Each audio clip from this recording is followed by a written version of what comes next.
Atos 16, nós iremos ler do versículo 10 ao versículo 34. À medida que os irmãos encontrarem, fique de pé em reverência à palavra de Deus.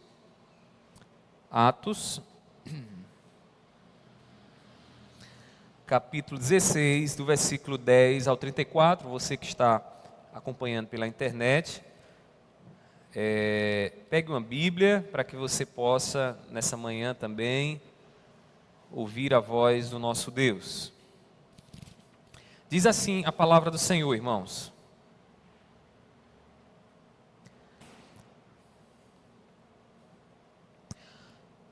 Assim que teve a visão, imediatamente procuramos partir para aquele destino, concluindo que Deus nos havia chamado para lhes anunciar o Evangelho.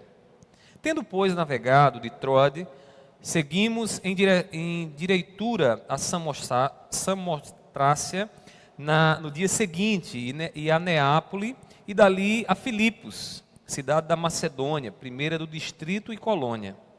Nesta cidade permanecemos alguns dias. No sábado, saímos da cidade para junto do rio, onde nos pareceu haver um lugar de oração, e, assentando-nos, falamos às mulheres que para ali tinham concorrido.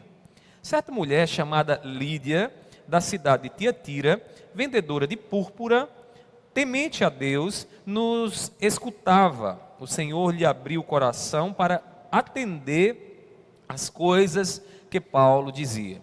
Depois de ser batizada, ela e toda a sua casa nos rogou, dizendo: se julgais que eu sou fiel ao Senhor, entrai em minha casa e aí ficai. E nos constrangeu a isso.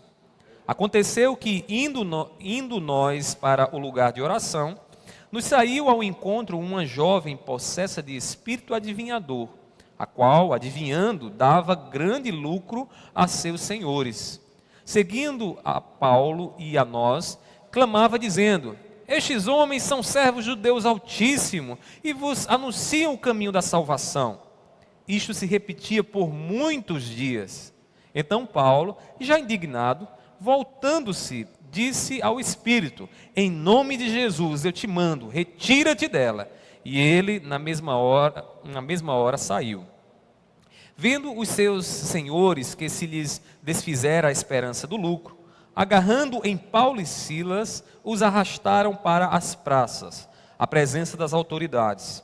E levando-os aos pretores, disseram: estes homens, sendo judeus, perturbam a nossa cidade, propagando costumes que não podemos receber, nem praticar, porque somos romanos. Levantou-se a multidão unida contra eles, e os pretores, rasgando-lhes as vestes, mandaram açoitá-los com varas.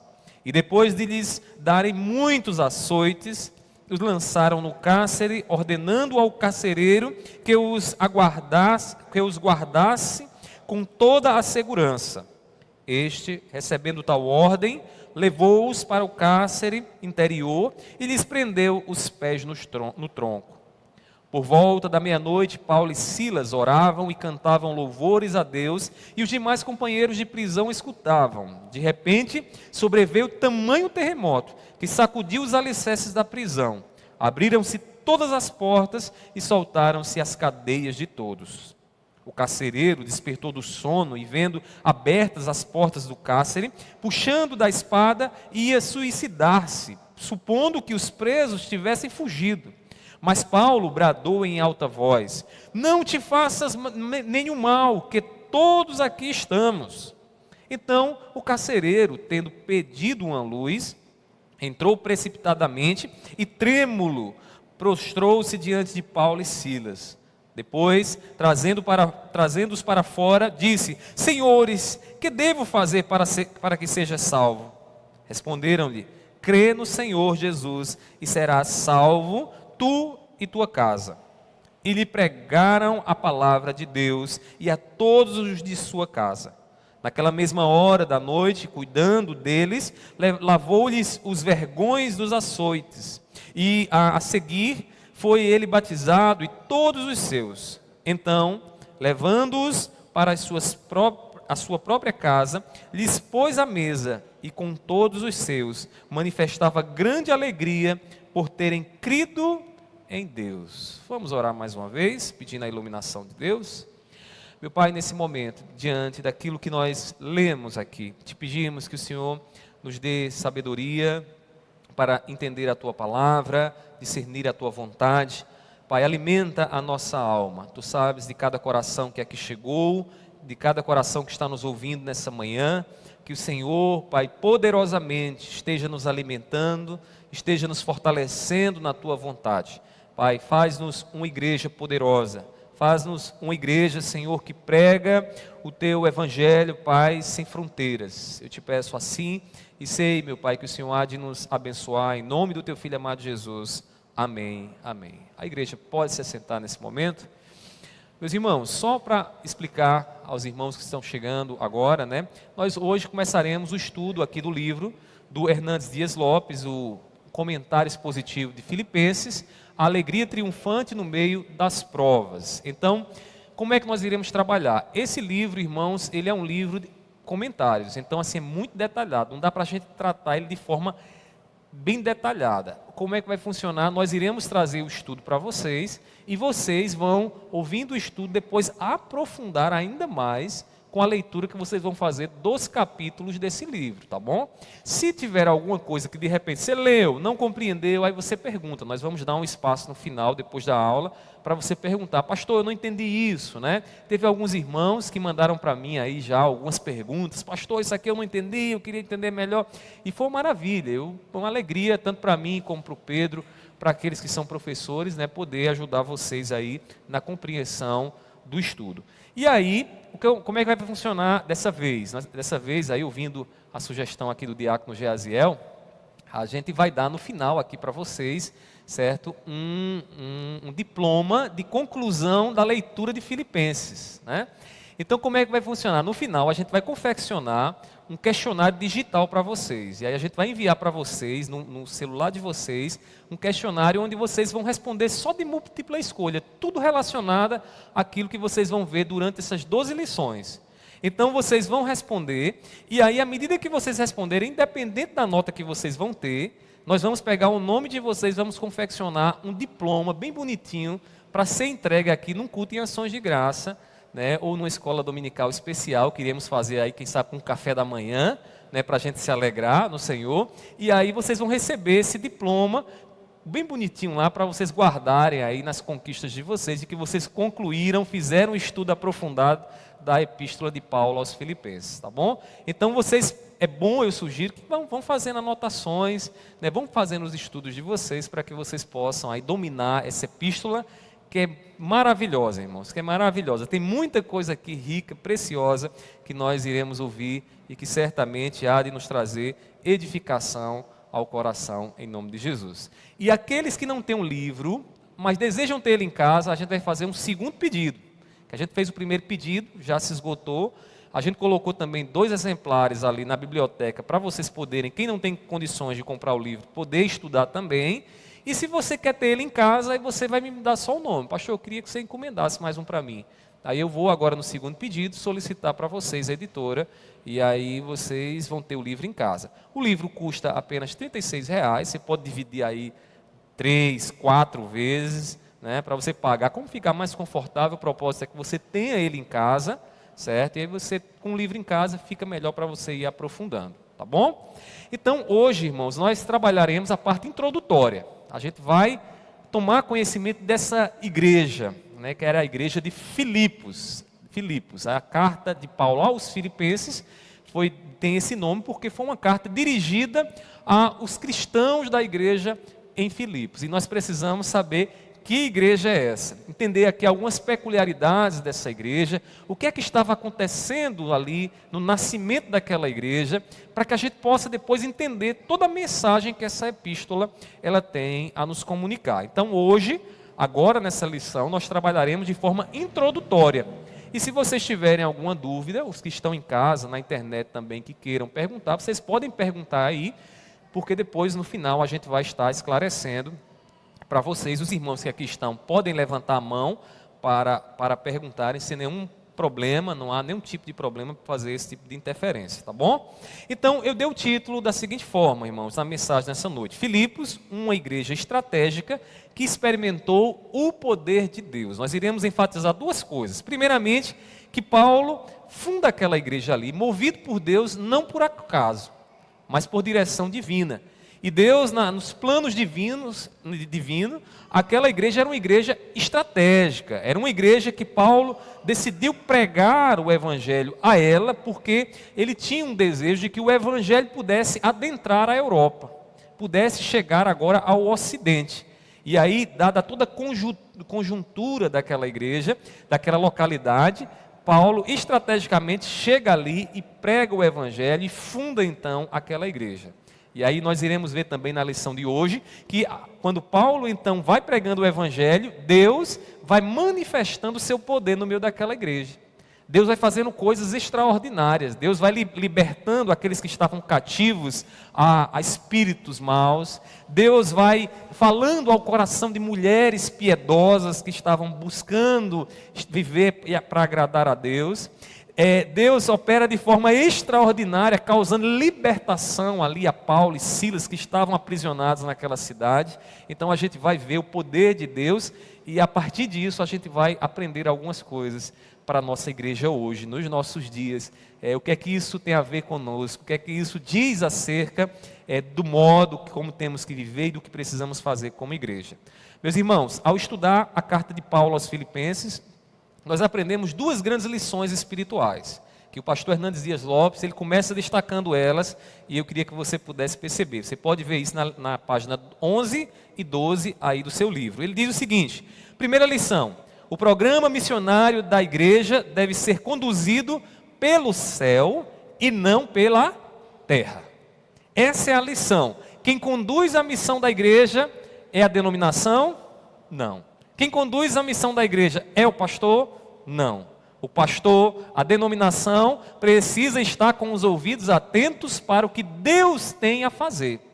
Observe aí em Atos, no capítulo 16, versículo 10, que Paulo diz assim: assim que teve a visão, imediatamente procuramos partir para aquele destino, concluindo que Deus nos havia chamado para lhes anunciar o evangelho. Olhe só aqui o que o texto está dizendo. É Deus quem dá a direção para que a missão seja executada. É Deus quem vai à frente da igreja, dizendo e guiando e norteando a igreja, onde Ele quer que a igreja abra um trabalho, onde Ele quer que o evangelho seja pregado, para que dali o evangelho se espalhe e o reino de Deus se expanda. Então, perceba uma coisa aqui inicialmente: é Deus quem deve estar no comando da missão da igreja. É Deus quem deve nortear as nossas estratégias como igreja, na abertura de campos e na propagação do reino de Deus. Inicialmente aprendemos essa lição preciosa, fundamental, que muitas vezes a gente se esquece, porque a gente se pauta em muitas coisas e deixa Deus lá em segundo plano. Consultamos a Deus só depois, se a coisa não der certo, né? Quando deveríamos estar ouvindo e pedindo ao Senhor: Senhor, vai dando sinais, vai mostrando onde devemos agir, o que devemos fazer. Mas outra lição espiritual que aprendemos inicialmente aqui, que o pastor Hernandes Dias Lopes vai destacar, e aí na página 12, ele diz o seguinte: que a porta que Deus abre nem sempre nos conduz por um caminho fácil, porém nos conduz para um destino vitorioso. Irmãos, a gente às vezes acha que porque Deus está à frente da igreja, é muito fácil, vai tudo acontecer de uma forma extraordinária, sem dificuldades, as paredes vão cair, os muros vão cair, vai tudo ocorrer bem. Mas quando nós observamos aqui o que Deus fez ali naquela cidade de Filipos, nós percebemos, irmãos, que embora Deus tivesse destinado os servos do Senhor, Lucas, Paulo, Silas, para passarem ali, irmãos, não foi fácil. Não foi fácil. É como nós dizemos aqui popularmente: a rapadura é doce, é saborosa, nos dá prazer, mas ela não é mole. ela não é mole, né? Ela tem dificuldades. Então Deus muitas vezes faz isso. Ele abre os nossos olhos para que preguemos o Evangelho, para que façamos algo para que o reino de Deus se expanda, mas dificuldades aparecerão no meio do caminho. Trazendo isso para os nossos ministérios, às vezes um trabalho que temos para realizar na igreja, na atividade da EBD, no cuidado das crianças, no cuidado dos homens, das mulheres, irmãos, é direção de Deus. Sabemos que ali Deus vai nos dar a vitória, mas sabemos que muitas dificuldades, muitas barreiras vão aparecer. Isso é um padrão de Deus. Se você está debaixo da vontade de Deus, muitas vezes vai acontecer isso. Deus vai direcionar para você, e você vai ouvir a voz dele, ele vai dizer, olha, é esse o caminho que você deve seguir, e você vai dizer, vai ser uma bênção, vou conseguir. Mas você vai perceber que vão aparecer muitos obstáculos. Lembre da história de Israel. Deus disse ao seu povo, a partir de Abraão, Abraão, sai da tua terra e vai para uma terra que eu te mostrarei, a terra de Canaã. Maravilha, terra que mana leite e mel. Diz a história, irmãos, que ali a agricultura era tão maravilhosa que para alguém pegar um cacho de uva, era necessário 2 homens para levar essas uvas. Tamanha era a prosperidade, a fertilidade daquele lugar, que ainda hoje é. Detalhe, maravilha, é isso, Deus está nos dando, mas daqui até Canaã, o que é que tinha no meio do caminho? Deserto, dificuldades, gigantes a serem derrotados, momentos de grande provação diante da fome, do sol causticante que eles tinham que passar. Então, meus irmãos, é padrão de Deus, Ele nos prometer algo, Ele nos mostrar que vamos ser vitoriosos naquilo que temos para fazer, porém, as dificuldades, os obstáculos, nós não nos livraremos, teremos que passar, teremos que enfrentar em nome de Jesus. Eu queria pedir ao Jefferson que pegasse aquele microfone, o maior cabo que tivesse, Jefferson, bota aí para que os irmãos possam fazer perguntas, porque às vezes quem está acompanhando na internet, eu sei que os irmãos já estão com a mão levantada, às vezes tem uma dificuldade para acompanhar, não sabe o que está acontecendo aqui entre a gente. Então o Jefferson vai colocar e aí os irmãos fazem a pergunta, tá certo? Deixa ele botar o microfone, que aí vocês participam em nome de Jesus. Então, perceba essas 2 grandes lições. Primeiramente, é Deus quem governa a ação da igreja, a estratégia da igreja. E Deus é o Deus que nos promete a vitória, mas coloca dificuldades, permite dificuldades para que a gente possa, de fato, chegar até o propósito dele. Irmãos, foi Deus quem levou Paulo a Filipos e manifestou o seu poder naquele lugar. Paulo era um servo de Deus, homem que ouvia nitidamente a voz do Senhor, que compreendia que as dificuldades, na verdade, eram uma mensagem de Deus dizendo o seguinte, olha, tu não vais para aqui, tu vais para ali. Eu acho que a gente deveria, irmãos, nós devemos fazer isso.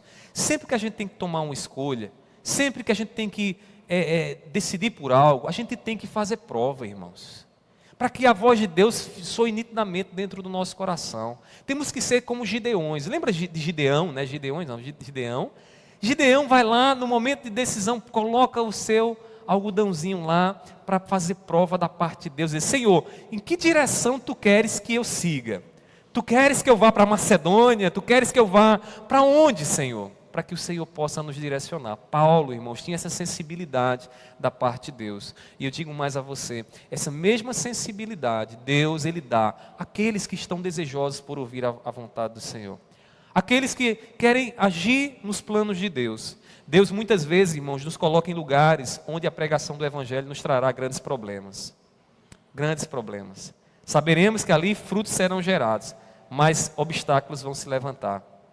Ontem eu via um testemunho de alguém que disse que estava no seu trabalho, uma grande empresa aí, e ele diz que lá tem os seus momentos em que eles têm o momento devocional, e há muita gente necessitada nesse lugar que ele trabalha. E ele disse que estava reunindo as pessoas, chamando as pessoas para orarem. Vamos fazer oração, vamos trabalharem juntos. E aí o que foi que aconteceu? Quando alguém lá dentro, um superior, viu que aquilo ali estava começando a prosperar, ou seja, estava havendo aquele momento ali de ajuntamento, as pessoas estavam orando, querendo ouvir mais de Deus, começou então a aparecer obstáculos. Vidas estavam sendo orientadas, mulheres desesperadas, recebendo da parte de Deus orientação, e o fruto começando já a aparecer. E aí o que foi que aconteceu? Os obstáculos foram aparecendo também juntos. Obstáculos para provar o coração desse servo do Senhor.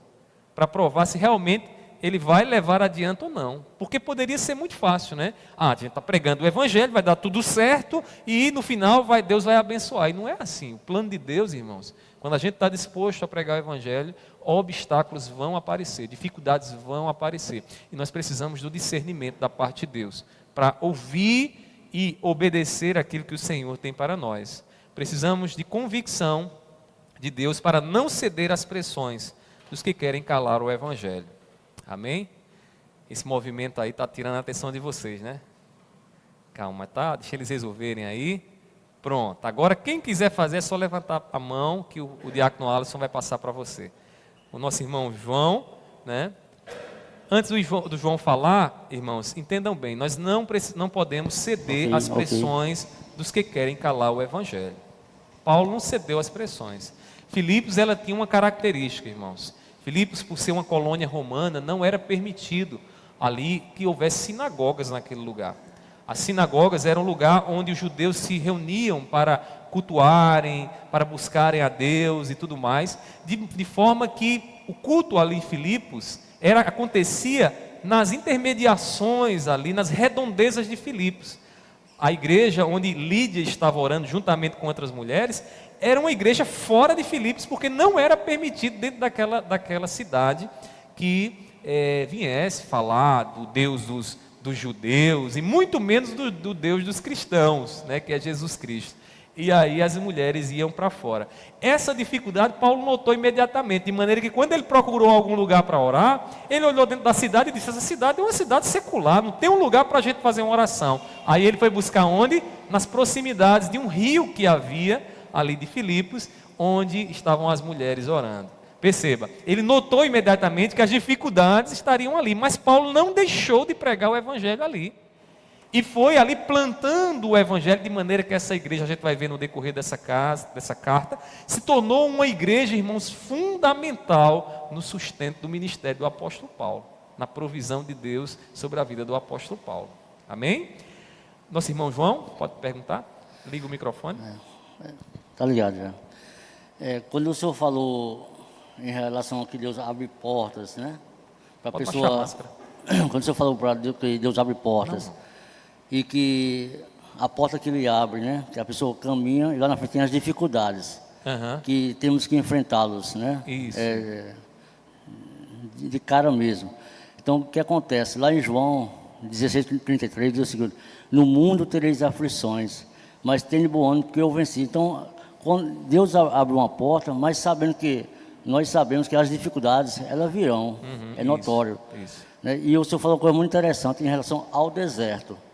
Né? Que esse deserto, gente, eu já passei por isso, eu sei quanto é doloroso, é choro, né? Mas lá em Deuteronômio capítulo 8, fala que Deus falou assim claramente para mim, e eu comecei a chorar: estou te introduzindo uma terra que mana leite e mel, mas também uma terra de serpentes e escorpiões. A gente sabe que a obra do Senhor, ela não é fácil. Como o senhor falou, que muitos se levantarão, né? Quando a obra está sendo frutífera, está indo à frente, então serpentes e escorpiões, eles se levantam. Para quê? Para que você também possa estar firmes no Senhor, né? No seu chamado, na sua convicção, naquilo que você foi preparado para o seu chamado. E não pense que as coisas do Senhor, elas são fáceis, e nunca vai ser, né? Até o Senhor vir ou nos levar. Amém, então amém. São coisas difíceis. Amém. Eu louvo a Deus pelas portas que o Senhor tem aberto para mim, sabe? Pastor, mesmo na obra que Deus tem uma grande obra na minha vida, em termos de evangelização, mas não é fácil, né? Amém, é verdade. Não, nunca vai ser fácil. Olhe para Jesus, irmãos. Olhe para Jesus. Todas as vezes que você começar a se questionar: por que eu sou um filho de Deus, um cristão, e tenho sofrido tanto, tenho passado tantas dificuldades? Olhe para Jesus, aprenda com Cristo. Meus irmãos, Jesus, o servo de Deus, o Filho de Deus, o Cristo, o Deus encarnado entre nós, não teve uma vida fácil aqui. Não teve uma vida fácil aqui. Ele sofreu aqui, ele foi perseguido, foi morto, caluniado, enfrentou dificuldades aqui de todo tipo que você imaginar. Então, meus irmãos, por que a gente quer ter uma vida diferente? É por isso que esse evangelho da prosperidade, irmãos, não é evangelho. Porque ele diz: pare de sofrer ele omite um aspecto do Evangelho que é fundamental no Evangelho: as dificuldades e os sofrimentos até a vitória.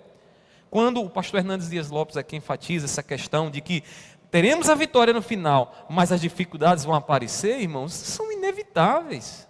A igreja vai se expandir, a gente quer abrir um trabalho, mas sem dificuldades, sem ter oposição, sem ter de um lado ou de outro inimigo usando meios para fechar, para querer parar. Não existe, irmãos. Só se a gente tiver, é outro evangelho isso aí. Então, a gente precisa ter aí o nosso entendimento esclarecido. E como citou muito bem o nosso irmão João, quando a gente vê a história de Israel, a gente percebe isso: escorpiões, dificuldades, serpentes no deserto vão aparecer, meus irmãos, vão aparecer. Agora, saiba de uma coisa: você não está só. Você e eu, nós não estamos sós. Nosso Deus não nos abandonou, Ele não nos deixou órfão, Ele está conosco, Ele nos deu o Paracleto, o Espírito Santo, para estar entre nós, né? Para habitar em nossas vidas e nos orientar aí nesses dias difíceis que temos que passar aqui como seu povo. Amém? Então vimos aqui as duas lições que o pastor Hernandes Dias Lopes enfatiza inicialmente aí no seu livro. Aí, prosseguindo, nós precisamos notar algumas características da carta de dos Filipenses aos Filipenses, para entendê-la corretamente. Deixa eu dizer uma coisa para vocês: todas as vezes que vocês forem ler qualquer epístola, tenham em mente o seguinte: é necessário entender qual o pano de fundo, o que é que estava por trás, qual era o contexto em que aquelas palavras foram escritas. Então, como a gente hoje está introduzindo a carta, a gente precisa entender esse pano de fundo, para encontrar o sentido daquilo que o apóstolo Paulo está transmitindo. Sabe aquele texto lá de Filipenses capítulo 4, 19? Tudo posso naquele que me fortalece. Vocês sabem por que as pessoas usam esse texto de forma muito equivocada? Porque não entendem o pano de fundo, porque não entendem o contexto. O que é que estava acontecendo por trás? O que foi que moveu Paulo a dizer aquelas palavras? Tudo posso naquele que me fortalece. Então, irmãos, quando a gente descobre o pano de fundo, fica mais fácil entendermos o sentido das palavras que estão sendo ditas nas epístolas. Então, qualquer carta que você for, as 13 cartas do apóstolo Paulo e as demais, quando você for ler, procure entender o que é que estava acontecendo por trás disso aqui, para você ir podendo ali juntar as peças e poder chegar ao significado da verdade espiritual que Deus deseja comunicar à sua vida. Então a gente vai ver aqui algumas características. Primeiramente, essa carta ela foi escrita por Paulo. É uma carta que os estudiosos não têm dificuldades em aceitar de que foi Paulo realmente que escreveu, né? Primeiramente a gente vê o próprio Paulo remetendo a carta. Ele diz que foi ele quem escreveu. E os estudiosos, a partir do contexto em que Paulo estava vivendo e descrevendo do seu ministério aqui, não tem dúvida, foi ele quem escreveu. Então, tenha em mente o seguinte: se foi Paulo quem escreveu, esse ensinamento faz eco, né, corrobora com outros ensinamentos que o apóstolo Paulo escreveu em outras cartas. Então, quando você for lendo a carta de Filipenses, vá fazendo correlações. O que é correlacionar? Pegar um texto aqui e ver o que Paulo diz acerca desse mesmo assunto em outra passagem. A nossa irmã Mônica, me permita aqui, Mônica mandou uma mensagem para mim agora pela manhã, perguntando: pastor, o que significa esse ventre, o fruto de justiça, né, que Paulo fala? O que é esse fruto de justiça?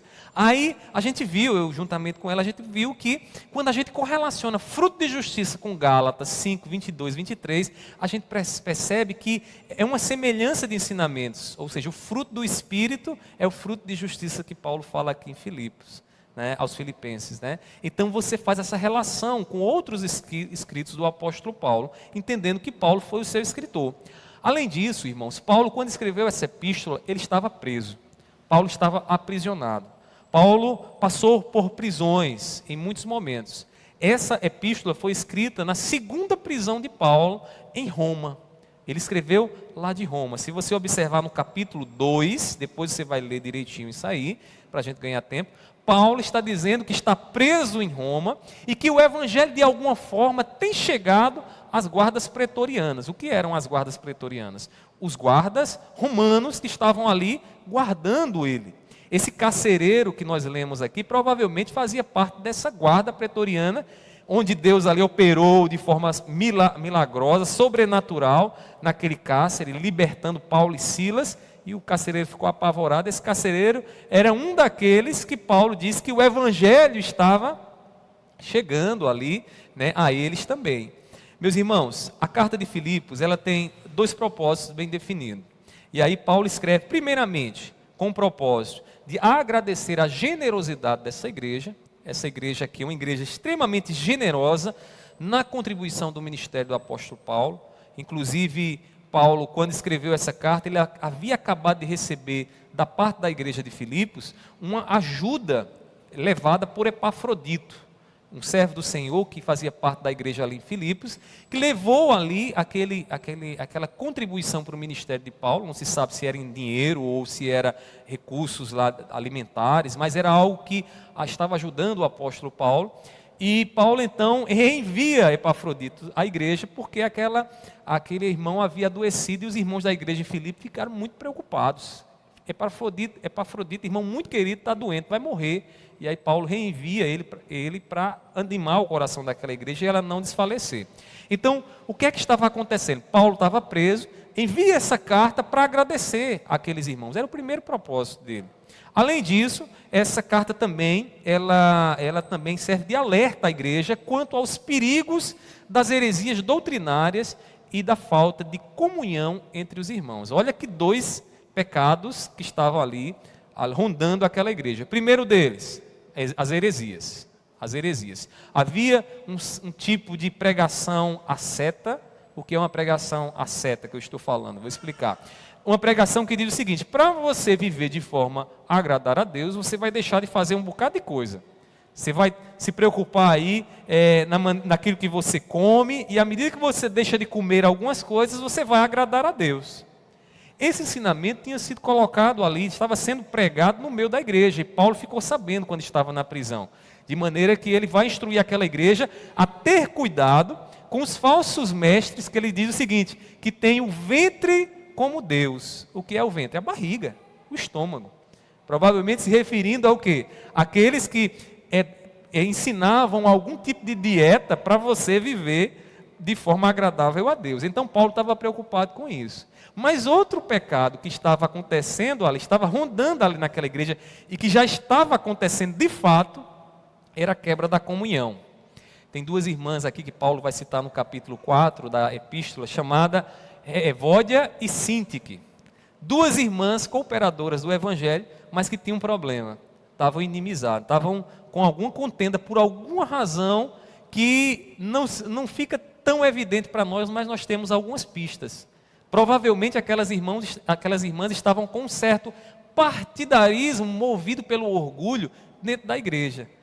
Tipo aquele mesmo pecado lá de Coríntios. Eu sou de Paulo, eu sou de Apolo. Faziam partidarismo dentro da igreja e as irmãs estavam divididas. E quem estava perdendo, irmãos? O reino de Deus. Paulo está preocupado com isso.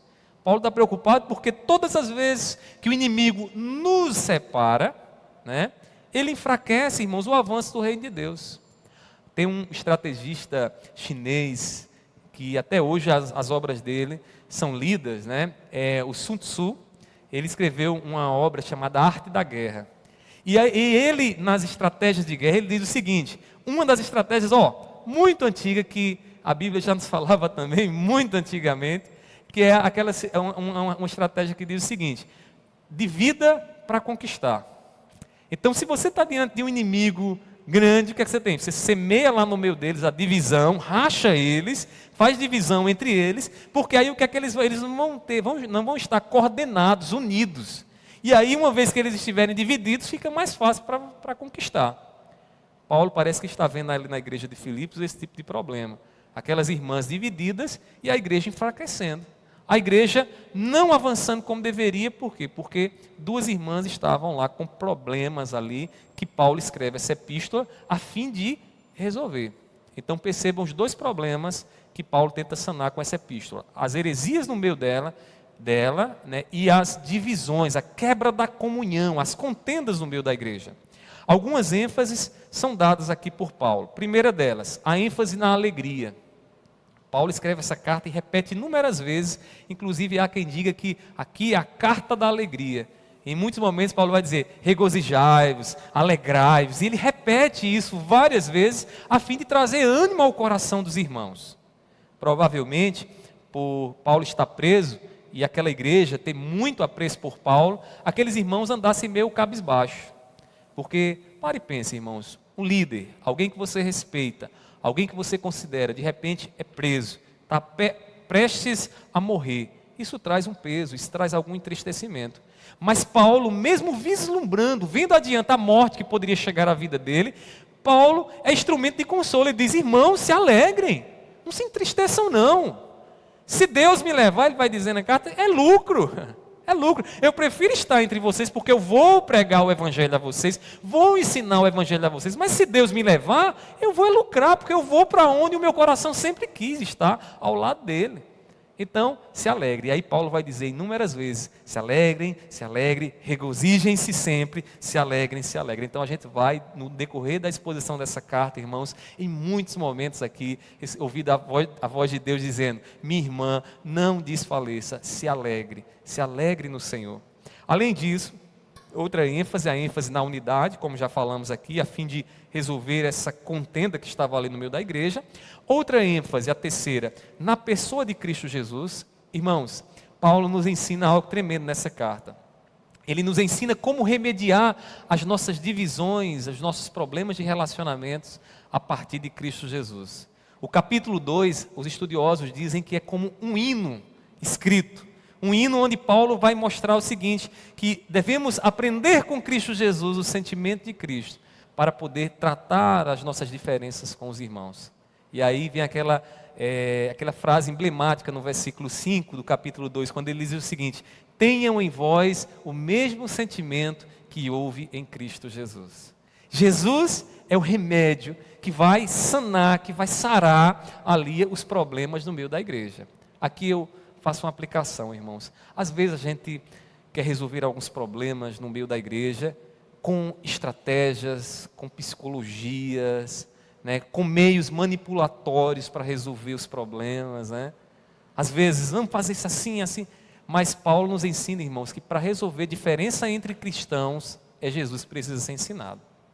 Sabe aquele irmão, sabe aquela irmã que nasceram de novo, são servos do Senhor, mas que estão com algum problema entre eles, que pode acontecer entre nós, isso aí nós não estamos imunes a isso, né? Isso pode acontecer, sabe o que é que Paulo nos ensina a fazer? Levar Jesus. De maneira que, quando nós olhamos para Jesus como cristãos, então nós aprendemos o que precisamos fazer para resolver aquele problema. Pastor, mas tem alguém que é carnal, tem alguém que é ímpio, Jesus também resolve o problema? Não. Porque esse ímpio não vai dar ouvidos a Jesus. Não vai dar ouvidos a Jesus. É como, por exemplo, no casamento. No casamento, são duas pessoas diferentes, tem dia que a coisa não está legal, um fica emburrado para um lado, um fica emburrado para o outro. Mas pare e pense, se no casamento eu for dizer quem tem razão sou eu, quem tem razão é ela, nós nunca resolveremos. Terá sempre uma parte vitoriosa e uma parte derrotada, não é assim que acontece? É. Se você for começar a levantar as suas razões para estar chateado com a sua esposa ou com seu esposo, você vai ser a parte vitoriosa, ela vai ser a parte derrotada. É assim que o mundo sem Cristo ensina. Só que quando nós somos cristãos, quem é, irmãos, que vai ser o juiz? Quem é que vai harmonizar todas as coisas? Quem é que vai pegar as nossas diferenças e vai nos unir sem que a gente tenha aquela sensação de que eu sou vitorioso e ela é a derrotada? Jesus. Jesus. Então, quando Jesus entra dentro de um relacionamento, seja conjugal, seja num relacionamento dentro da igreja, ele resolve, porque a gente começa a olhar para ele e o Espírito Santo vai nos dizendo, opa, é Jesus o meu padrão não é o que eu quero, e a gente vai começando a ceder, a humildade de Cristo vai sendo nos ensinada, e nós vamos sendo assim, remediados por Cristo Jesus. Paulo enfatiza Jesus no meio daquela igreja, para que aquela igreja entenda que olhando para Jesus, ela vai realmente viver de forma agradável ao Senhor, e o inimigo não vai encontrar brechas, portas escancaradas para semear contenda no meio dela. Mas Paulo também ainda dá uma quarta ênfase aqui nessa epístola, que é a segunda vinda de Cristo Jesus. Paulo não deixa de anunciar de forma urgente que Jesus virá, que embora os dias sejam maus, ele virá. Este é um anseio da igreja. aqui eu faço mais uma aplicação, meus irmãos. Infelizmente, falar da vida de Jesus hoje é uma pregação que as pessoas cochilam. É uma pregação que as pessoas ficam pescando durante, você está falando e elas estão lá, ó. Porque, poxa, o mundo está tão bom, né? Se bem que esses últimos dias tem gritado que não está tão bom assim, né? Tanta gente tem morrido, tanta coisa terrível tem acontecido. Mas pare e pense, naqueles dias de conforto, quem sabe naqueles dias que estava tudo muito tranquilo, você sequer imaginou, ansiou, desejou a vinda de Jesus. Sabe por quê? Porque de repente o mundo, ó, aprisionou você e disse, a vida está boa demais. Para que você imaginar, para que você sonhar, desejar que Jesus venha? Meus irmãos, a gente está aqui de peregrinação. A gente está passando aqui. Nós somos como aqueles viajantes. Quando a gente faz uma viagem, né? A gente dorme no hotel, vai na casa do parente.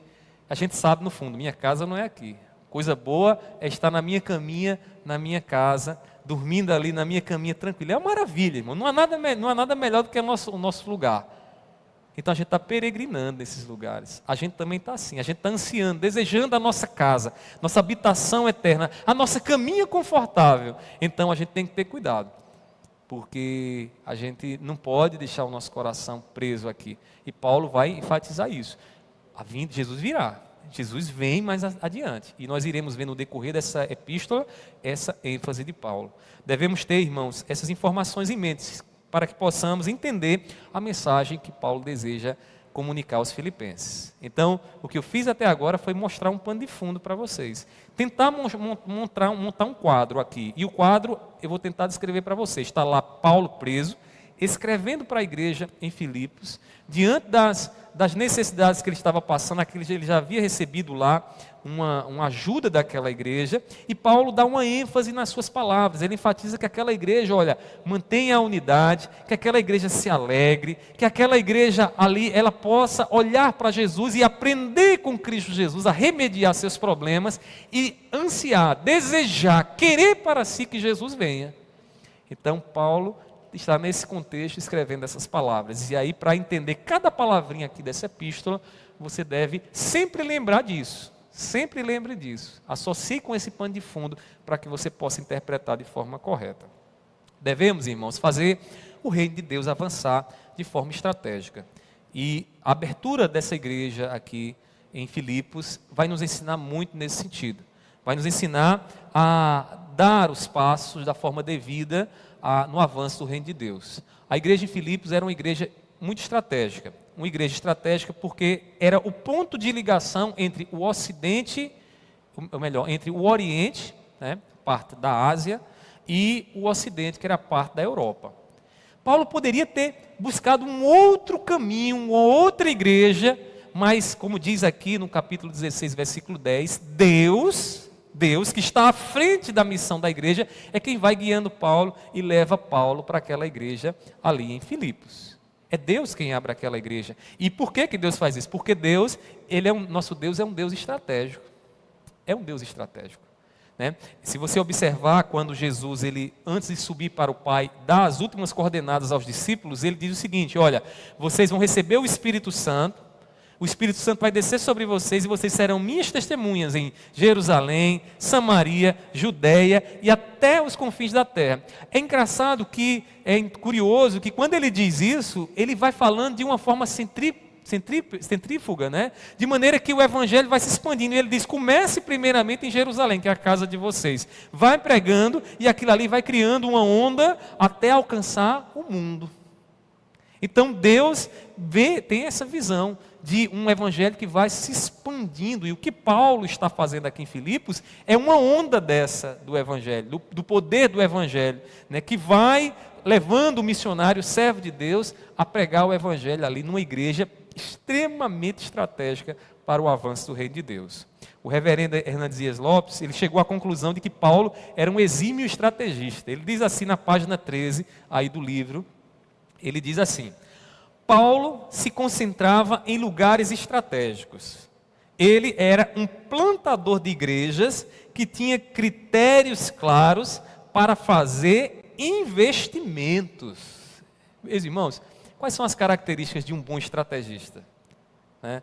Você que é empresário, que é empresária, qual é as características de um bom estrategista? Ele pesa uma série de coisas, né?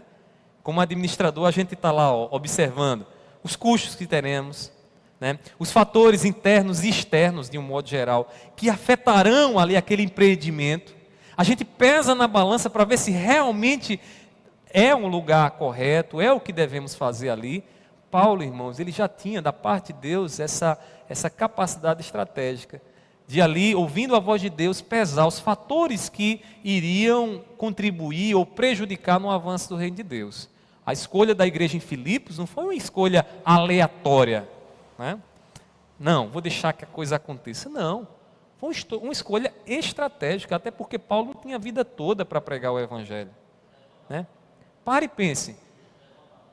Paulo não tinha a vida toda para pregar o evangelho. O pouco tempo que ele tinha, o que é que ele deveria fazer? Usar da maneira mais eficiente o seu tempo para pregar o evangelho. Você tem a vida toda para pregar o evangelho a cada cidadão aqui de João Pessoa? Não, mas se você escolher algumas pessoas aqui dessa cidade e pregar o evangelho dessas pessoas, você vai perceber que o efeito da conversão dessas pessoas vai ser impactante. Era assim que Paulo pensava. Pare e pense, imagine se o prefeito da cidade se convertesse a Jesus de verdade. Não é ir para uma igreja não, convertesse a Jesus de verdade. Você já imaginou o efeito que isso teria para todos aqueles que admiram o prefeito da cidade? Então Paulo pensava assim, eu tenho que procurar as autoridades, eu tenho que procurar as pessoas estratégicas para pregar o evangelho a essas pessoas no lugar certo, a fim de que o evangelho se expanda. Era isso que Paulo fazia. Oh, meu Deus. Era isso que Paulo fazia. Meus irmãos, Paulo sabia do propósito estratégico que, detalhe, historicamente, o fundador de Filipos, ele já tinha. Para vocês, a título aqui de informação, quem fundou a igreja lá, a cidade de Filipos, não a igreja, mas a cidade de Filipos, foi Filipe. Ele recebeu esse nome, a cidade recebeu esse nome já em homenagem ao seu fundador. Filipe foi o pai de Alexandre o Grande. Alexandre o Grande, né? Um grande conquistador que tinha os propósitos de espalhar a cultura grega por todo o mundo. E quando Filipe deu esse nome àquela igreja ali, na ocasião, ele deu porque aquela igreja ali era uma igreja estratégica. Ou melhor, era uma localidade estratégica. Ele deu porque ali ele sabia que ali estava a ligação, o elo entre o Ocidente e o Ocidente. Paulo certamente já tinha notado isso. Como estrategista, Paulo viu que este pensamento favorecia a igreja. Favorecia a igreja, de que maneira? Possibilitando que a igreja pudesse também aí usar dessa brecha para que o evangelho pudesse se propagar. Alguns estudiosos dizem que Filipos era uma Roma em miniatura. Seria o equivalente de dizer hoje que seria João Pessoa, seria uma Nova York em miniatura, né? Olha só que coisa, né? Então, ou uma Washington, né? Washington, lá dos Estados Unidos, uma cidade potencial ali onde tudo acontecia, onde o mundo girava ao redor dela. Então, Filipos era uma Roma em miniatura. De maneira que era uma colônia romana, né? E os habitantes ali de Filipos tinham essa ligação, essa proximidade com Roma, né? Da sua época. Uma igreja em Filipos, irmãos, favorecia a pulverização da palavra de Deus no Ocidente. E tudo isso nos mostra como Paulo era estrategista, como ele não abria uma igreja de qualquer maneira. Às vezes, irmãos, a gente, quando pensa em abrir um trabalho, às vezes a gente vai guiado naquele impulso emocional de que eu tenho que abrir, e às vezes estamos sofrendo e pelejando por um trabalho que não vai fluir. Não vai fluir muitas vezes por motivos óbvios.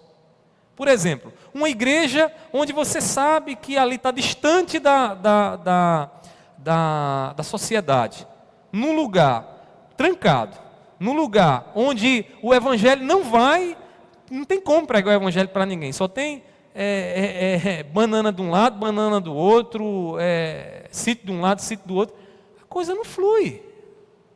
Por motivos óbvios, não precisa pensar muito. A coisa não flui. Agora tem aquela, pastor, mas uma vida se converteu lá. Sim, uma vida se converteu, mas pare e pense, irmãos, a gente precisa ter uma visão mais expansionista do reino de Deus. Que aquelas pessoas precisam ser alcançadas? Amém. Mas a gente precisa expandir. E para isso a gente tem que pensar em pontos estratégicos. A gente não tem a vida toda para pregar o Evangelho. A gente tem talvez 80 anos. Se a gente não pensar de forma eficiente em abrir congregações em lugares onde nós vamos abrir lá e que tenham um potencial de se expandir, a coisa não anda. Eu vejo isso muito em alguns trabalhos que são abertos, né?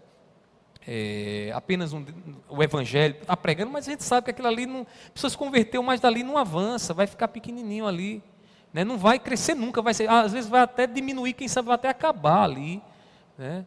E quando deveríamos estar mirando em lugares mais estratégicos, irmãos, aí eu acho que essas igrejas neopentecostais, elas têm muito a nos ensinar, viu? Tem muito a nos ensinar nesse sentido.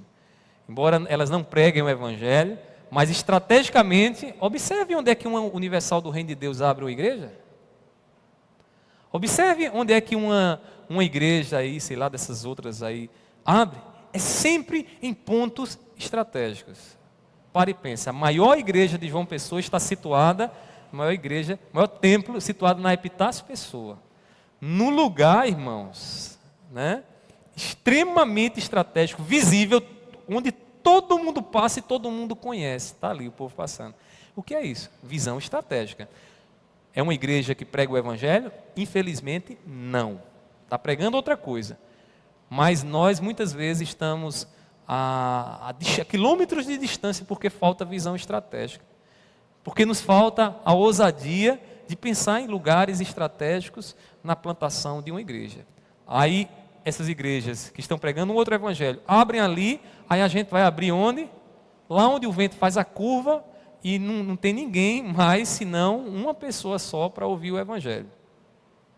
Está entendendo? Há casos específicos em que as pessoas vão ser alcançadas e a partir dali a igreja vai crescer. Mas, irmãos, precisamos aprender aqui com o apóstolo Paulo. Ao pregar o evangelho, precisamos ser estrategistas. Né? E isso pode começar a você em casa mesmo. De repente, no seu condomínio, começar a pregar o evangelho para pessoas estratégicas ali dentro. Quem sabe até na sua família. Pensar naquele indivíduo, naquela pessoa, naquele parente seu, que é uma pessoa que você sabe, se ele ouvir o evangelho, toda a família vai ser alcançada. Meus irmãos, precisamos ser estrategistas na pregação do evangelho. Quando nos mudamos de endereço, nós pensamos em vários fatores. A gente pensa localização, custo, meio ambiente, ciclo de amizade, igreja, escolas de criança, proximidade de hospital, não é assim? É assim, a gente pensa, deixa eu ver se essa localidade é boa. Aí começamos a pesar esses vários fatores. Aí quando a gente vai abrir um trabalho para a igreja, a gente não pensa nisso. A gente não pensa nesses fatores que vão contribuir tanto para o avanço do reino de Deus, como para o bem-estar ali da igreja naquele lugar. Paulo não nos ensina isso. Paulo, movido por Deus, sob o Espírito Santo de Deus, é estrategista. E nós precisamos ser estrategistas. Pastor, mas eu não estou pensando, Deus não tem me direcionado a abrir uma igreja, ou ganhar a sua família. Seja estrategista nisso. Veja em quem você deve orar e mirar mais, para que essa pessoa possa ouvir o Evangelho e você plantar o Evangelho no coração dela. Meus irmãos, precisamos aprender muito. Ao levar o Evangelho, devemos levar em consideração os fatores e considerar as melhores condições para que o Evangelho, o reino de Deus, seja expandido. Então, Paulo, ele se mostra para nós aqui nessa epístola um estrategista. Alguém que fundou aquela igreja não por obra do acaso, não de forma aleatória, mas pensando realmente num objetivo, o Evangelho ser expandido. Em quarto lugar, irmãos, o Evangelho de Cristo atua com poder onde ele é pregado e de forma estratégica. E é isso que Filipos vai nos mostrar. A profecia de Isaías é claramente exemplificada aqui em Filipos. Lá em Isaías capítulo 55, versículo 11, abra sua Bíblia e acompanhe comigo. Isaías 55, versículo 11. Veja o que diz o profeta.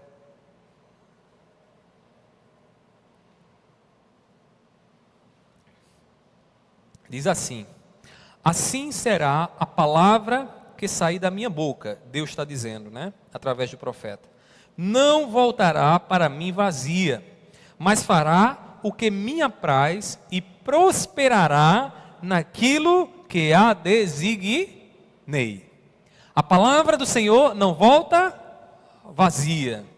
Ou seja, ele está dizendo o seguinte: o que Deus fala alcança um feedback, uma resposta. Então Deus fala, é Deus que está direcionando, é Deus que está lhe conduzindo. Pregue. Ele não está dizendo que você vai ver os resultados de imediato. Ele não está dizendo que se hoje você anunciar o evangelho para o seu filho, amanhã ele já vai ser um crente transformado e tudo. Não. Ele está dizendo que a palavra de Deus alcança os propósitos dela. Ela vai gerar algum resultado. Ela vai produzir algum efeito. Ela vai deixar aquela pulga atrás da orelha.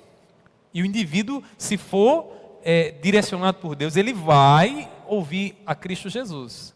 Meus irmãos, a palavra do Senhor não volta vazia. É com essa verdade no coração que a gente precisa anunciar o Evangelho. E aqui em Filipos o que aconteceu foi exatamente isso. Paulo prega o Evangelho, prega Cristo Jesus. E ele vê o efeito dessa palavra imediatamente. Em Filipos, a palavra operou soberanamente sobre a vida de 3 indivíduos que são relatados por Lucas aqui em Atos. Quem foram? Lídia, o carcereiro e uma jovem possessa, uma escrava possessa. Esses 3 indivíduos aqui, que estavam lá em Filipos, foram alcançados poderosamente pelo Evangelho, e de imediato, ao ouvirem o Evangelho, e sentirem o efeito do Evangelho, eles responderam. E aí a gente vê, no exemplo deles, o que Isaías fala aqui: a palavra do Senhor não volta vazia. Meus irmãos, o pastor Hernandes Dias Lopes, ele destacou aqui 3 indivíduos, né, que eram 3 tipos de pessoas que o Evangelho transformou.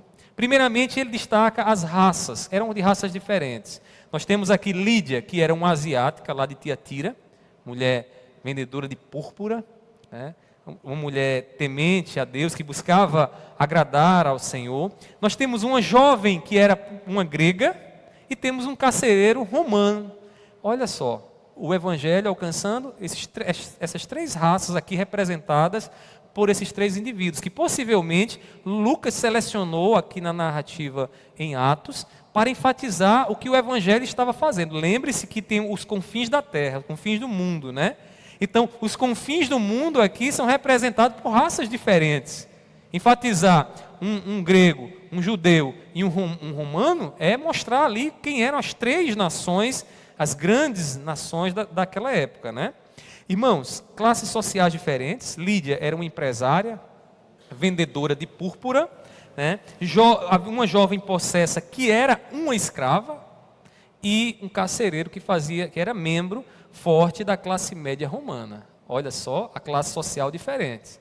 Uma mulher rica, provavelmente extremamente rica, porque a púrpura, irmãos, era algo extremamente valioso na época, e Lídia ela vendia isso, que era usada para tingimento dos tecidos, e principalmente aqueles que tinham posição social compravam, pagavam muito caro pela púrpura, principalmente se fosse a púrpura original, porque naquela época já existia também aquela púrpura de segunda categoria, a púrpura paraguaia, né?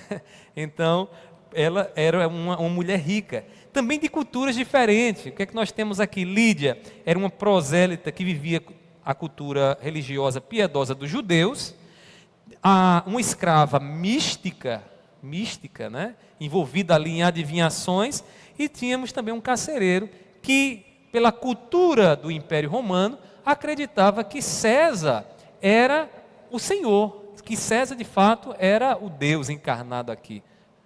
Nossa irmã Mônica, por favor, Alisson, dê ali a ela para ela falar. Precisa. Como é que os irmãos em casa vão ouvir e vão ficar tudo confusos? Então, nossa irmã Mônica, pode falar, por favor? Eu tinha até anotado aqui para perguntar ao senhor. Lídia era prosélita. Aí eu olhei no dicionário, disse que é adepta, convertida, partidária, mas eu acho que isso não é a referência cristã. Eu queria que o senhor explicasse o que é, o líder era prosélita, o que é prosélita aqui? Prosélita do judaísmo, né? Ela era prosélita do judaísmo. Ela era uma mulher temente a Deus, que não estava seguindo exatamente os costumes judaicos, porque era desviada, né? Praticando lá os seus atos piedosos, não como os judeus praticavam. Inclusive, você vai observar aqui no capítulo 16 de Atos, que ela fazia isso fora de Filipos. Por quê? Porque lá em Filipos não era permitido que tivesse sinagogas. Então, ela ia para onde? Foi para perto de um rio, que ali permitia ela praticar, juntamente com as demais mulheres, praticar as purificações com água, que era o judaísmo ensinava, né, as purificações com água. Então, chama-se de prosélitos, ou proselitismo aqui, né, a palavra prosélito, porque ela não seguia exatamente o que os judeus ensinavam. Ela praticava um judaísmo aproximado dos judeus, mas não era exatamente aquilo que ensinava. Por isso que é chamada de prosélita, né? E aí, quando ela ouve a pregação de Paulo, aí o nexo espiritual acontece. Ela vê ali, ouve a pregação e diz: opa, Jesus, esse é o Senhor. E ela então é convertida e ali passa a seguir a Cristo Jesus. É nesse sentido, tá bom? Entendeu? Vamos lá, irmãos. O evangelho que pregamos, ele é capaz de derrubar, irmãos, as barreiras do pecado no coração humano. É isso que nos mostra aqui o texto, né? Barreiras são derrubadas. O evangelho é capaz de mudar o que o dinheiro, poder, bens não podem mudar. Como Paulo testemunhou muito bem lá em Romanos capítulo 1, versículo 16. O que é que ele diz? O evangelho é o poder de Deus para todo aquele que crê, né? O evangelho é o poder de Deus para a salvação de todo aquele que nele crê. Um evangelho poderoso que chega a Filipos e vai ali derrubando as barreiras espirituais e alcançando vidas naquele lugar. Logo no começo, não me envergonhe do evangelho. Sim. Porque é o poder de Deus. Isso, né? isso. É o poder de Deus. Eu falo assim, não me envergonhe, eu falo. Sim, abertamente, sim, né? sim. Aqui ele está falando, mas eu queria enfatizar só o poder, que é o poder que a gente vê aqui em Filipos, né? É o poder de Deus acontecendo ali dentro daquela cidade, né? Convertendo vidas. Meus irmãos, devemos plantar a semente de Cristo nos lugares estratégicos que Deus tem nos colocado. Onde é que você tem andado, com quem você tem convivido, onde você tem passado a maior parte do seu tempo? Ali é um lugar estratégico.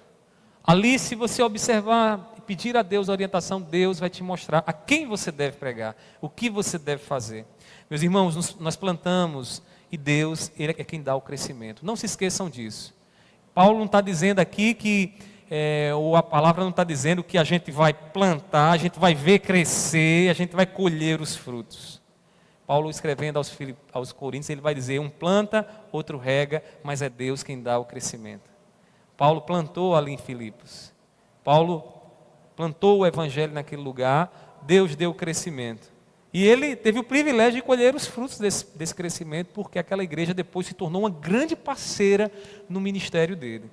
Meus irmãos, concluindo aqui essa parte, a carta de Paulo, ela inicialmente nos chama a repensar o modo como temos contribuído para o avanço do evangelho.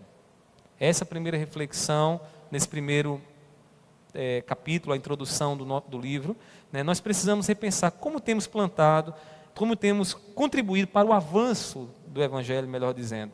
Devemos levar o evangelho estrategicamente.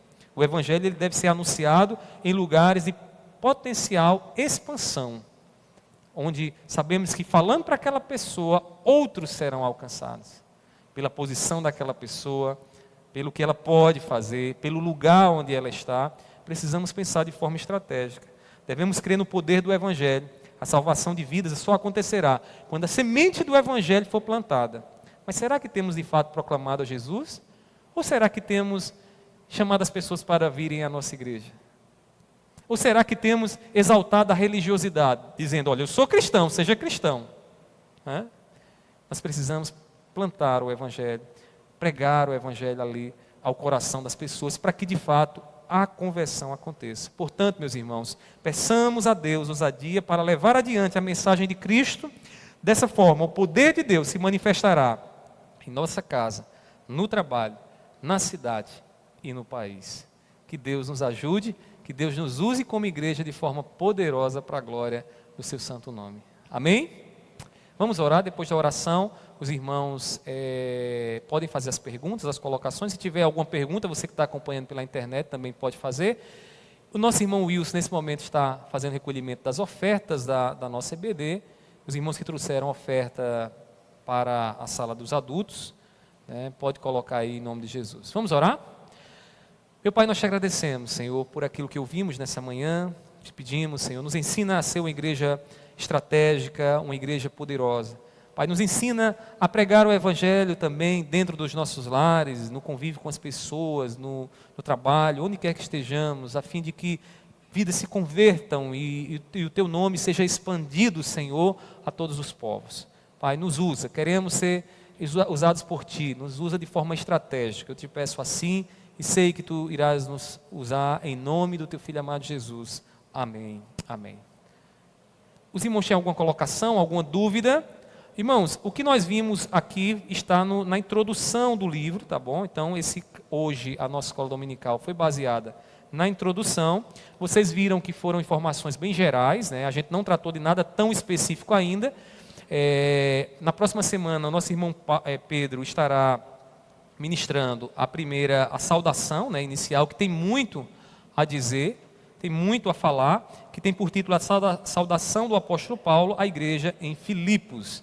E aí eu peço aos irmãos o seguinte, que vocês leiam, já que a gente está estudando a epístola de Paulo aos Filipos, os irmãos leiam a epístola de Paulo aos Filipenses. Leiam várias vezes, não precisa ler uma vez e dizer, já sei tudo. Vá lendo e relendo, e vocês vão percebendo que, à medida que vocês forem recebendo informações, muitos textos, muitas verdades vão saltando do texto para vocês. Então, fiquem fazendo a leitura devocional de vocês na epístola de Paulo aos Filipenses. E se tiver qualquer dúvida, eu não entendi isso, não entendi aquilo outro, manda uma mensagenzinha lá no WhatsApp que eu respondo para vocês. A nossa irmã Mônica, de ontem para hoje, já mandou algumas perguntas, alguns questionamentos lá, muito interessante, a gente já ajudou. Se tiver, não se constranjam, perguntem a mim, a Pedro, presbítero Gesso, né? Tiver alguma dúvida, pergunte para que a gente possa aí estar orientando vocês em nome de Jesus. Amém? Alguma pergunta, Henrique, aí na internet? Hã? Não, né? Aqui, alguma colocação que os irmãos queiram fazer? Pedro? Graças a Deus, irmãos. Só um comentário, não uma pergunta. Sobre uma parte que você falou aí sobre o ascetismo, né? Aquela prática do ascetas, né? E aí a gente às vezes lê a Bíblia, irmãos, e vê esses contextos, esse pano de fundo, e acha que é uma coisa bem distante de nós, que ficou lá para trás, né? E aí eu estava me lembrando sobre essa prática. Um tio meu essa semana, ele passou muito mal, ainda está doente, deu 3 entradas no hospital em São Paulo. Ele é membro de uma igreja neopentecostal, não é universal, mas é uma outra. Deus é amor, Deus é amor. O nome é assim, mais ou menos. E aí, o que a gente descobriu? Ele tomou a vacina da Covid, mas depois de uma prática de 10 dias de jejum, praticamente sem se alimentar. Ou seja, o sistema imunológico do homem praticamente zerou, caiu, e ele foi tomar a vacina. Resultado, o organismo não conseguia reagir, então assim, passou muito mal. E a gente ficou pensando, vinha numa prática de jejum, direto, seguindo, sem comer, né? A igreja, essas igrejas que muitas vezes colocam essa questão do jejum como uma coisa, olha, faça jejum para você conquistar isso, para você. Não é assim que normalmente se trabalha o jejum, essa prática do ascetismo, né? Tem muito. Popularmente o jejum ele é aquela história de uma barganha com Deus, né? O jejum, eu faço alguma coisa para Deus me dar algo, né? Esse é o entendimento que popularmente a gente escuta por aí. O jejum, ele pode em algum momento ser utilizado para ouvir a graça de Deus, o que Deus está fazendo. Ele pode, não, ele deve ser utilizado assim. Não como barganha, mas como uma preparação da alma, do corpo, do espírito, para aquilo que Deus tem a fazer. Eu vou exemplificar aqui para vocês, antes da gente tocar bem nessa questão do ascetismo, e explicar para vocês. Sabe aquela pessoa que precisa tomar uma séria decisão na sua vida, e ela precisa da parte de Deus ouvir uma orientação, ela precisa estar preparada fisicamente para as respostas que irá responder, que irá receber diante daquilo ali. Irmãos, o jejum é uma ferramenta extremamente didática para preparar o nosso espírito e nos capacitar no espírito para agir dentro dessas situações. Por quê? A partir do momento que eu me coloco ali em fome, né, eu digo ao meu corpo, olha, eu não vou comer, eu estou dizendo em outra palavra, é o Espírito Santo que está em mim. É o Espírito Santo agindo em mim, me controlando, me dando forças diante da impulsividade do meu próprio ser. E aí, à medida que eu vou sendo trabalhado por isso, o Espírito Santo vai trabalhando em mim, eu vou recebendo da parte de Deus a graça, a capacitação para agir naquela escolha, para ouvir aquilo que eu tenho para escutar. A gente vê o jejum na Bíblia muitas vezes como um ato de arrependimento. O jejum era proclamado quando o povo em pecado, quebrava a aliança, se dirigia a Deus e agora a gente tem que se arrepender, vamos proclamar um jejum. Todo mundo se jejuava. Vocês verem jejum desse tipo? Vocês já ouviram falar nesse tipo de jejum? Jejum de arrependimento. Me arrependi porque eu pequei. Eita, vou jejuar. Né? Era assim que o jejum acontecia. Jejum estava ligado a obras e a ações que eram feitas para a glória do Senhor. Então eu entrava em jejum, eu ia agora em secreto ajudar os meus irmãos, praticar atos de misericórdia ali com os meus irmãos. Às vezes a gente tem a nossa cultura, culturalmente, eu acho que se explica por essa questão. Nós somos tendenciosos a viver um misticismo. A ter uma fé estabelecida no místico. Eu não sei como é que a coisa acontece, mas é assim. Então, muitas igrejas, infelizmente, distantes da palavra, que não conhecem a palavra de Deus, porque, como diz a palavra, o meu povo perece por falta de conhecimento, às vezes se enveredam nesse caminho e aí cometem insensatez, tolice, né, de fazer um jejum desse tipo e tomar uma vacina. Porque as vacinas são o quê? As vacinas são vírus mortos que são postos dentro do nosso corpo, para que o sistema imunológico seja ativado e ele haja. Agora, pare e pense, o cara com o sistema imunológico desativado pela fome e vai tomar uma vacina dessa, ele não tem como, irmão, resistir. E isso é o quê? É algo misterioso do outro mundo? Não, irmãos, isso é falta de sensatez. Isso é falta de discernimento, do mínimo de discernimento. Precisa ser espiritual para saber que o meu corpo vai gerar problemas com isso. Né? Então, assim, irmãos, voltando agora para o ascetismo. Qual é o ascetismo? Não é um ascetismo, né? Porque o ascetismo é aquela ideia de, para eu agradar a divindade, eu preciso me abster de uma série de coisas, né? Meu irmão, para agradar a Deus, o que eu preciso é ter fé em Cristo Jesus. Nós somos cristãos, então, o que é que a gente precisa? Confiar em Cristo Jesus, receber da parte de Deus a graça em Cristo, e estabelecer esse relacionamento com Deus. Relacionamento que só é verdadeiro quando a vida de santidade de Cristo aparece em mim. Se eu digo que tenho fé em Cristo Jesus, mas vivo na prática do pecado, eu nunca conheci a graça de Deus. Eu nunca conheci o que significa, de fato, receber da parte de Deus a graça em Cristo Jesus. Então, esse, entre aspas, né, seria um ascetismo que viria com a graça de Deus em nós. Mas esse ascetismo de, eu vou deixar de comer isso para que aconteça aquilo ali, isso, irmão, está mais ligado, mais associado a um certo misticismo, que é muito comum de nós ouvirmos, nós vermos aí, principalmente no povo mais leigo, que acaba sendo instruído nessa direção. Né? Leigo que eu falo não é porque tem uma escola, universidade, não, leigo que eu falo é porque não conhece a palavra de Deus, não foi ensinado na palavra de Deus. Né? Então, essa é a observação que eu faço. Alguém gostaria de fazer mais algum comentário? Fiquem à vontade. Diga.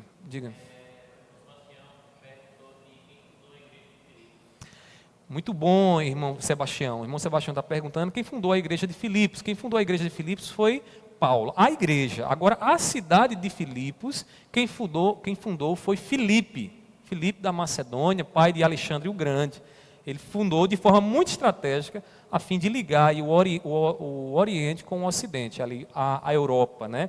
E Paulo foi exatamente nesse mesmo caminho, irmão Sebastião, ali para pregar o evangelho do nosso Senhor. Tá bom? Mais alguma pergunta, irmãos? Diga, Mônica, Alisson. Espero que os irmãos em casa estejam ouvindo hoje. Eu queria falar duas coisas. A primeira é que eu gostei muito do livro, ele é bem esclarecedor, né, na carta de Paulo. E outra coisa, eu queria saber se na próxima aula, quem fosse dar o estudo, poderia começar falando sobre Roma. Porque aqui na página 15, No Página 15. página 15 tem assim: nessas colônias se falava o idioma de Roma, se usavam vestimentas romanas, se observavam os costumes romanos, seus magistrados tinham títulos romanos e realizavam as mesmas cerimônias praticadas em Roma. Eu queria saber se poderia, na próxima aula, falar essas tipo de vestimento, como se comportavam, sobre a sociedade de Roma. O professor da próxima aula está aqui. Então, Não Pedro, assim a aula fica a toda, mas sugestão. pelo menos assim um geral, porque no livro fala muito sobre Roma, A cultura romana, cultura, né? sociedade, o lugar. Ótimo. Aí eu queria saber se teria como na próxima aula. Eu dei uma olhadinha em casa, só que o que tem lá é a história, né, que conta, não é baseada na teologia. Aí eu queria saber se teria como Pedro, na próxima aula, fazer isso. É um desafio a mais. Isso. Ele pode dar uma introdução, Paulão, Pedro. Né? Estou falando tanto de Paulo, Pedro aqui agora. Né? Podia dar uma introdução cultural para vocês entenderem aí o que significava essa cultura romana, né? Que é bem interessante, né? Alguns traços da cultura romana que me chamam muito a atenção. Primeiramente, eles tinham aquela questão do culto ao imperador, que era o culto a César, né? Então, o fato do cristianismo pregar um culto a um outro senhor, a um outro rei que não era César, isso já era um confronto, um conflito natural com a cultura romana, dentre outras características da cultura, tá bom? Eu acho que Pedro, na próxima semana, pode dar uma introdução aí inicial nessa questão da cultura romana, e a gente vai tratando no decorrer da epístola, né? Para não ficar tudo de... Exatamente. E aí vocês também, na próxima semana, vocês vão dar uma lidazinha aí, já vem com mais informações. E aí a gente faz aqui um compartilhar de informações que vai amadurecendo, amadurece um lado do outro, e a gente vai avançando todos juntos em nome de Jesus, tá bom? Vamos ficar de pé, irmãos, vamos orar encerrando. Logo mais à noite, culto solene às 18h30, hoje é domingo da Igreja Perseguida, então... hoje à noite os irmãos venham com o espírito aí pronto, tanto para contribuir na obra missionária, como também ouvir aquilo que o Senhor há de ministrar aos nossos corações. Vamos orar em nome de Jesus. Meu Pai, te agradecemos por essa manhã, por aquilo que aprendemos da Tua parte. Eu te peço que o Senhor esteja, Deus, a aplicar a Tua palavra na vida de cada um dos meus irmãos, que eles tenham encontrado, Deus, o nexo do Teu Espírito diante daquilo que ouviram. Eu te peço assim agora, leva-nos para os nossos lares, dá-nos um almoço maravilhoso com a nossa família, um dia de ações de graça, um dia de exercício de misericórdia para com aqueles que precisam ser ajudados. Eu te peço assim, continua a nos abençoar, a nos guardar e nos livrar, em nome do Teu Filho amado Jesus. Amém. Deus abençoe os irmãos, tenham todos um domingo abençoado.